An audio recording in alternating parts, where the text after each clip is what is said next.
హైదరాబాద్ లో ఏదో గల్లీలో అన్నాడంట అని పెట్టావు. నీకు తెలియదుగా నేను మాట్లాడినా. నీకు తెలియనప్పుడు నువ్వు డైరెక్ట్ గా నా ఫోటో పెట్టి దాని మీద నీకు వచ్చిన పదాలు ఎలా రాస్తావు? నువ్వు జనరల్గా అడుగుతున్నా.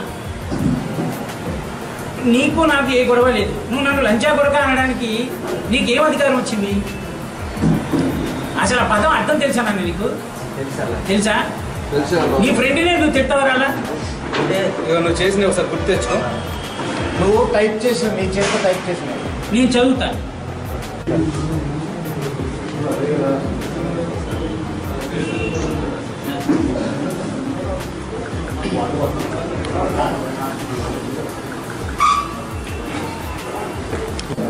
నేను జబర్దస్త్ చేస్తాను. చదువుకున్నావు నువ్వు? ఏం చదువుకున్నావు భయ్యా? పీఈడీ చేసావా? ప్రభాస్ అంటే ఇష్టమా? నాకు ఇష్టమే. అది నేను ఫస్ట్ సినిమా 1500 పెట్టి టికెట్ చూసా. సినిమా ఛత్రపతి సినిమా అంత ఇష్టం నాకు. సరే, అందరికీ నమస్కారం అండి. నా పేరు చలాకి చంటి. నేను ప్రభాస్ గారిని ఏదో అన్నానని, ఏదో కమెంట్ చేశానని ఒక వ్యక్తి తను బాగా పర్సనల్గా ఫీల్ అయిపోయి నాది ఒక ఫోటో తన ఫేస్బుక్లో ఒక పోస్ట్ పెట్టుకొని, నోటికి అంటే మనం చెప్పలేము, ఎవరితోనూ ఎదుర్కొన్న మనుషులతో కూడా చెప్పలేమండి.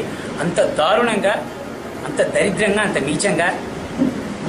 నార్మల్గా మనుషులు ఎవరైతే పోస్ట్ చేశారో అతని ఈ అమ్మ కడుపులోంచి వచ్చాడో నేను అదే అమ్మ కడుపులోంచి వచ్చాను కాబట్టి అది కూడా మర్చిపోయి చాలా దరిద్రంగా, నీచ నికృష్టంగా కామెంట్స్ పెడితే దీనికి అందరూ రియాక్ట్ అయ్యి ఎవరికి వాళ్ళు నాకు ఫోన్లు చేసి, ఎవరికి నోటికొచ్చింది వాళ్ళు, పాపం వాళ్ళందరూ చదువుకునే వాళ్ళే, చాలా మర్యాదపూర్వకంగా, నేను హర్ట్ అయ్యేంత మర్యాదపూర్వకంగా నాతో మాట్లాడుతున్నారు. సో అది ఏంటి, ఎవరు పెట్టారు ఏంటి అని తెలుసుకోవడానికి నేను ఇల్లందు వచ్చాను.